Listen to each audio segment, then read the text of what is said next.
দুর্গাপুর নগর নিগমের ১৯ নম্বর ওয়ার্ডের বাসিন্দা খোকন প্রামাণিক আবাসের বাড়ি পেতে ২০২২ সালে দুর্গাপুর ইস্পাত কারখানার অবসরপ্রাপ্ত ঠিকাকর্মী খোকন যোগাযোগ করেন ওই ওয়ার্ডের তৃণমূল কনভেনার সুধীর বাউরির সঙ্গে।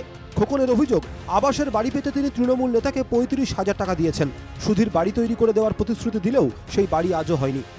আমাকে বললো যে ৩৫,০০০ টাকা লাগবে, এগ্রিমেন্ট করবো, হ্যান ত্যান করে টাকা পয়সা নিল, বাড়ি ভাঙা করালো। যে আজকাল কিছুদিন তো ফোনেই ধরছিল না, এই তো অবস্থা। সুধীর বাউরি কি করে এখানে? পার্টির কাজ করতো। টাকা দেওয়ার পর কেটে গিয়েছে ৩ বছরের বেশি সময়, কিন্তু আজও মেলেনি বাড়ি। দুর্গাপুর পুর নিগমে গিয়ে খোকন জানতে পারেন আবাস যোজনার তালিকায় তার নাম নেই, এমনকি তার কোনো কাগজপত্রও পুরসভায় জমা পড়েনি। খোকনের অভিযোগ খতিয়ে দেখার আশ্বাস দিয়েছেন দুর্গাপুর নগর নিগমের প্রশাসক মণ্ডলীর সদস্য রাখি তিওয়ারি। উনি কি করে সুধীর বাউরির হাতে দিয়েছেন সেটা তো আমি জানি না, ওনার জানা আছে কিনা।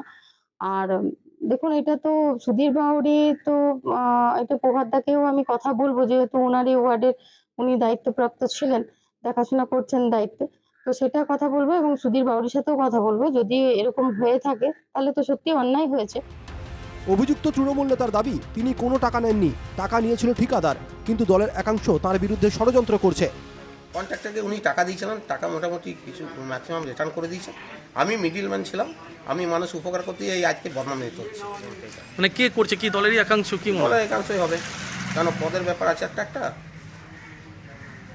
আমাকে যাতে একটা বদনাম দিয়ে সর করানো যায় সেটাই চেষ্টা করছে। তৃণমূল নেতাদের কাটমানি না দিলে কোথাও কোনো কাজ হয় না, অভিযোগ বিরোধীদের। আমি দায়িত্ব নিয়ে বলতে পারি, একজন ব্যক্তিও টাকা ছাড়া ঘর পায়নি।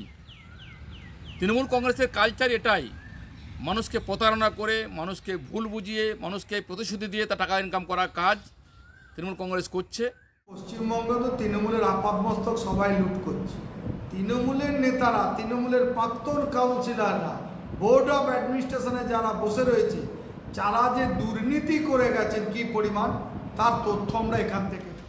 অভিযোগকারীকে সরাসরি মুখ্যমন্ত্রীর দপ্তরে অভিযোগ জানানোর পরামর্শ দিয়েছে জেলা তৃণমূল নেতৃত্ব। যে করেছে তারা অন্যায় করেছে, তো আমি ওনাদেরকে বলবো অভিযোগটা সরাসরি মুখ্যমন্ত্রীর কাছে জানালে তড়িঘড়ি ব্যবস্থা হবে, কারণ সবসময় অনলাইনে কমপ্লেন করা যাচ্ছে। এবারে যদি কেউ নেয় সে তার ফল ভুগবে, আমাদের দলের তো সেরকম কোনো নির্দেশ নেই। দীর্ঘ ৩ বছরে না পেয়েছেন ঘর, না পেয়েছে টাকা ফেরত। বাধ্য হয়ে আসানসোল দুর্গাপুর পুলিশ কমিশনারেটে তৃণমূল নেতার নামে লিখিত অভিযোগ দায়ের করেছেন খোকন। দুর্গাপুর থেকে সাধন রুজের রিপোর্ট, NK TV বাংলা।